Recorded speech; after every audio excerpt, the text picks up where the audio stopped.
Thank you, thank you. Thank you very much. Oh Lord, I'm gonna try my best not to cry, but I make no promises. Okay, everybody.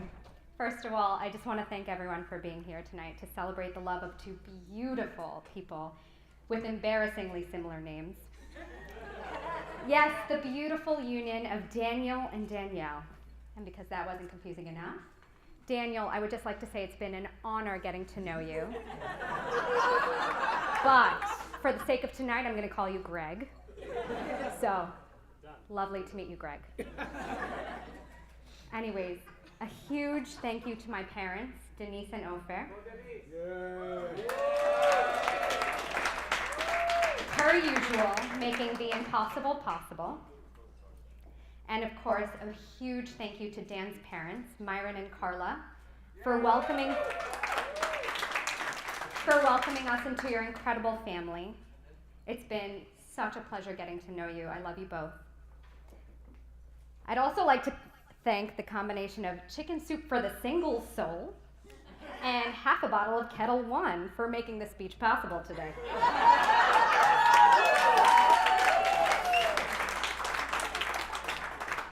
Now, when I first sat down and started to think about what I wanted to say tonight, I thought to myself, damn, I can't believe Danielle is getting married in less than an hour. Just kidding, I wrote it at breakfast.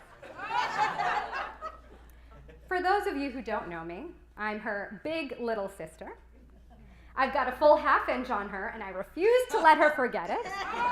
Because when you're all of 5'2", half an inch can mean the difference of getting to ride the rock and roller coaster at Disney World. So, yeah, it matters. I'm also her maid of honor. And for all of you eligible bachelors out there, maid means single, so find me later. I digress. Let's be honest. Most of you have probably confused our names at some point in time, including my parents, earlier today.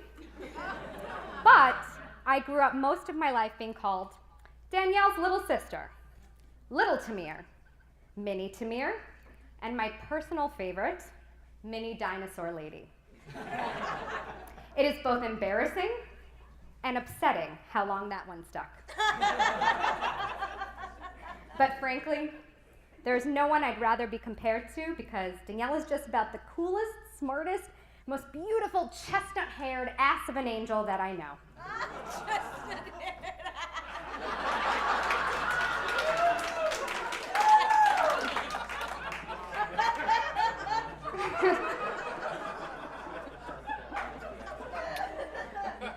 Warning, everybody. This is the sappy part of the speech that I was dreading to write, so let's just rip it off like a Band-Aid.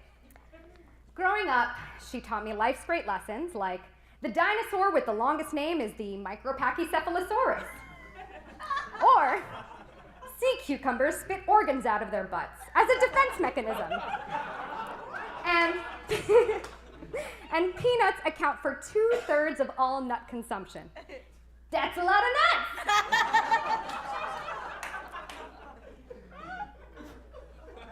I knew you'd like that one, Elba.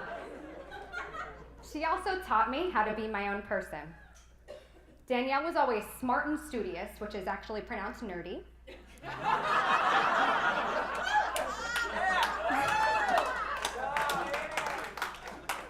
She liked everything she liked without a single care for what anyone thought was cool or lame. I mean, for Christ's sake, her nickname was Dinosaur Lady, and she wore the moniker with pride. When we played house, I was the Barbie, and she was my pet Triceratops, or Micropachycephalosaurus. I thought that this was normal because it was. She taught me that the coolest thing in the world is to like what you like and to forge your own path, no matter what the plebeians think. Plebes, y'all. She taught me how to keep going. I have seen Danielle cry. I have seen her break down and say she cannot do it. I have seen her fall short of the ridiculously high standards she sets for herself. And then I saw her get up, set a higher mark, and achieve it.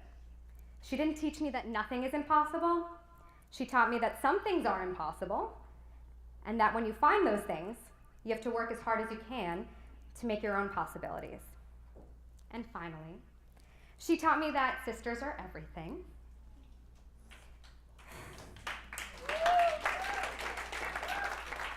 I could tell you all the sappy things that I remember from childhood, like when I was really sick growing up, and I spent most of my time in and out of hospitals.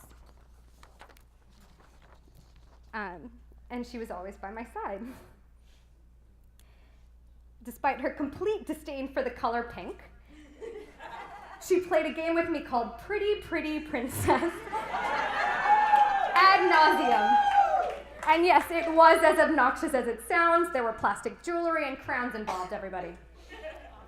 I could also tell you how she was my biggest protector, and anytime someone so much as looked at me the wrong way, she would beat the shit out of them. Don't worry, Mom, most of the time it was verbally. Or I could tell you how we finish each other's sandwiches! Exactly. She's my partner in crime. Sandwiches. The beaver.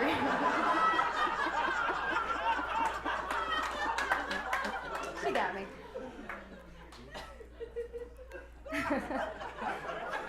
Let that one sit, y'all. The beaver alpha to my beaver DOS. Beaver DOS. The pooter to my... Pooter. I love you so much. Oh, Jesus Christ.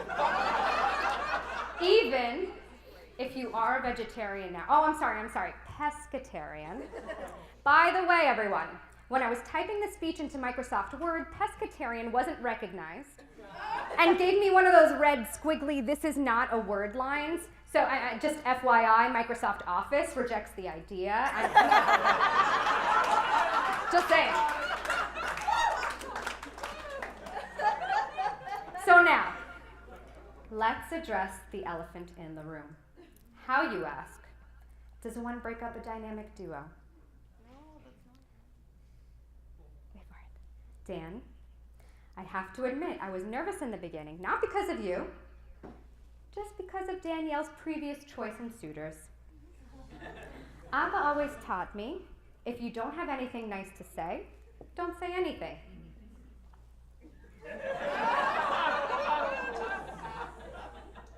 Just kidding.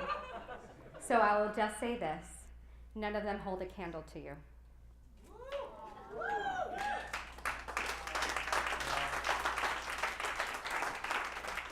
When my sister told me she thought that you were the one, my gut reaction was, oh Jesus, thank God.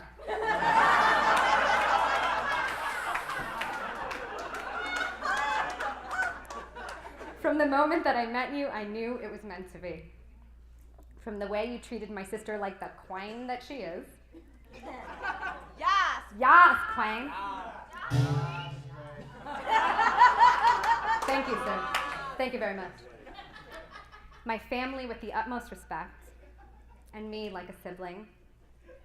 You've just so seamlessly become part of the family, and I'm super stoked to spend the rest of my life with you by association. Thank God. So how do you break up a duo? You make it a trio. Now we just need to come up with a badass nickname that's as like badass as we are.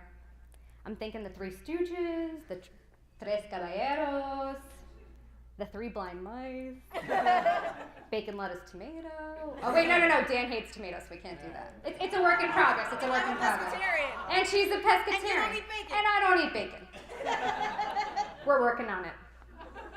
So I know that to wrap up, I'm supposed to offer some relationship advice, but I'm single, and my last Amazon purchase was a book entitled I Don't Want to Die Alone, The Horrors of Dating in the Age of the Millennial.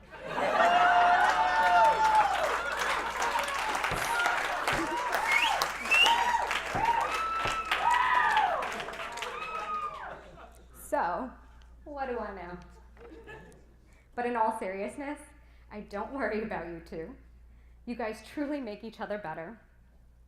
Danielle, you give Dan drive and focus.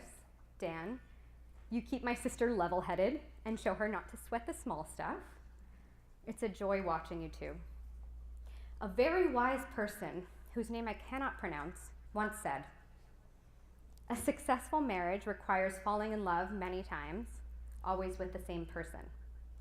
I have witnessed you both falling in love every day I have seen you two together." So with that said, can everyone please raise a glass? May you both live as long as you want and never want as long as you live. I love you both so much. I'm very impressed that I didn't cry this entire speech. L'chaim.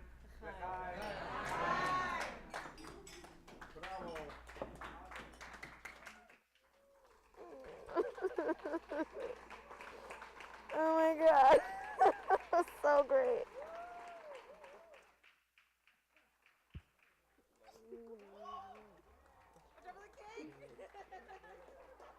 I love you. I love you too. You should do stand up. I love you so much. I love you so much. You're my best friend. Hey, you should cry a little. Do it. Cry. Cry. Cry.